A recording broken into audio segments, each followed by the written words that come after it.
Ukitaka kujua wanapungua, uangalie makundi kwenye sahani za chakula. Yalikuwa makundi kama 3 hivi ya maana. Kwenda kule. Kwenda kule wengine.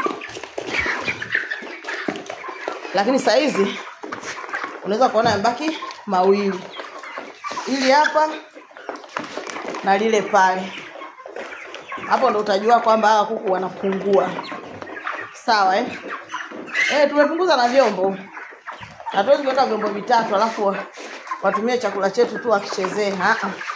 Tumepunguza na vyombo kwa sababu wamebaki wachache. Na vyombo tunavipunguza. Kama ambavyo mnawaona wanaendelea vizuri sana. Tunaenjoy, hatuna kifo. Ni yule tu mmoja yule aliyeparalyze.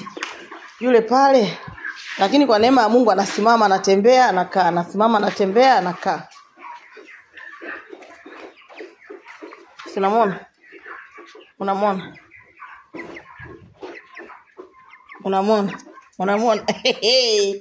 Elele anatembea sasa jamani. Anatembea saizi. Unamwona Mara chache tu ana slide. Lakini anatembea. Nilikuwa nataka niwatoe broiler nje leo wakimaliza kula ili tufanye usafi hapa. Tufanye usafi na hapa. Lakini kamvua kametokea kalikotoka huko from nowhere. Kametuzuia. Kwa hiyo watashinda tu humu ndani. Kule ni kukavu kabisa kule. Huku wanamwaga maji sababu ni wakubwa. Wanapogombania maji wanapindua vyombo vile. Kwa hiyo kula wanalala kule. Na wenyewe wana akili, hawalali huku kubichibichi huko, wanalala kule.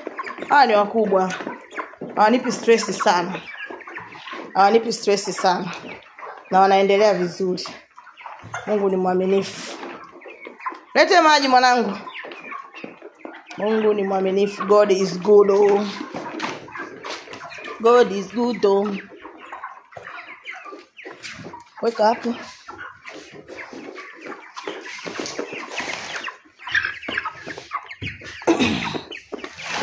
Ongezee maji, ongezee maji. All the time. God is good.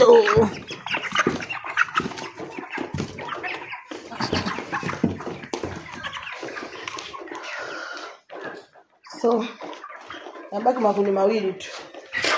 Kama ambavyo mnaona. Mungu ni mwaminifu, mdogo tu. Mwendo wetu ni ule na bei yetu ni ile ile haibadiliki.